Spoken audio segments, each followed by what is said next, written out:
June 22nd, 1986, a World Cup quarterfinal. And in the 51st minute, a man punches a football into the goal with his hand. The referee is looking the wrong way. He doesn't see it. The goal counts. The man later gives the foul a name that should have been a joke. He calls it the hand of God. Except decades later, that joke is a real, registered church. Tens of thousands of members. Its own 10 commandments, its own calendar. Tonight, how does a cheat become a saint? And why did an entire nation need one? It happens in under a second. No slow motion, no video review. This is 1986. The officials rule on what the human eye caught. And the human eye missed it. The goal stands. Argentina wins the match, and eventually the World Cup. But here's what the story often leaves out. 4 minutes later, Maradona scored again, weaving past half the England team to score what's still called the greatest goal in World Cup history. Cheating and genius, the same afternoon, from the same man. Whether it was a cold, calculated handball or a split-second reflex, is something even Maradona's own story shifted on over the years. That part is genuinely debated. But here's what isn't debated. Within hours, an entire country had decided what that moment meant. Not a foul, a miracle. Because 4 years earlier, Argentina and Britain had actually gone to war.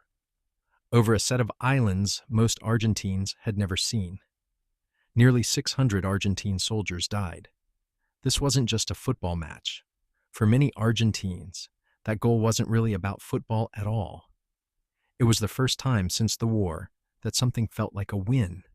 Like the score just once had finally been settled. Here's the twist.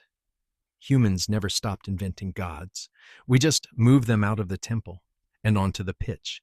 A nation needed something to worship, and a cheating goal was close enough. So when the hand went unpunished and the ball went in, it didn't feel like getting away with something.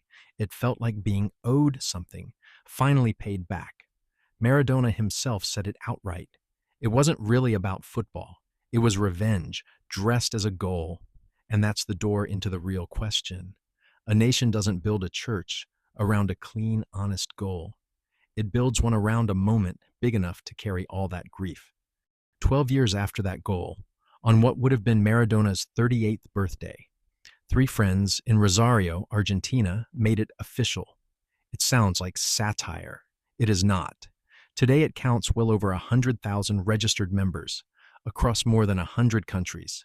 They wrote their own 10 commandments, a direct parody of the biblical 10. Love football above all else. The ball must never be soiled. One commandment even asks members to give their children Diego as a middle name. People do it. This isn't a fan club with extra steps. It has clergy, ceremonies, holy days. It functions exactly like a religion, because that's exactly what it was built to be. The church even runs its own calendar. Year 0 isn't Maradona's death, or his greatest goal. It's his birth in 1960. By their count, we're not in the 21st century. We're deep into the 60s. Anno Diego.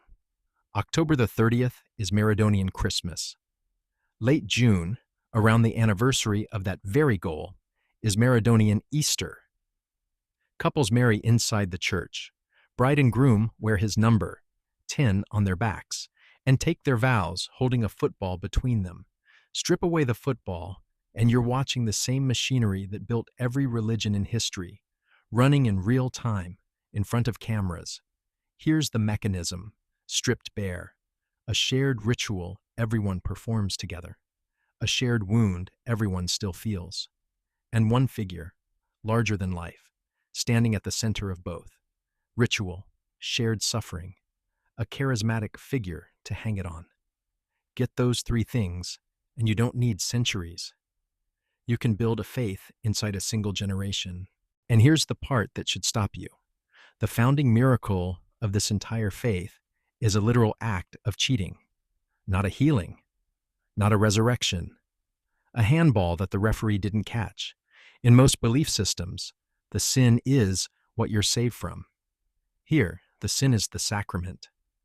and nobody who worships it seems bothered by that. If anything, the cheating is part of why they love it. Scholars don't fully agree on why we do this, deify a flawed, breakable human being.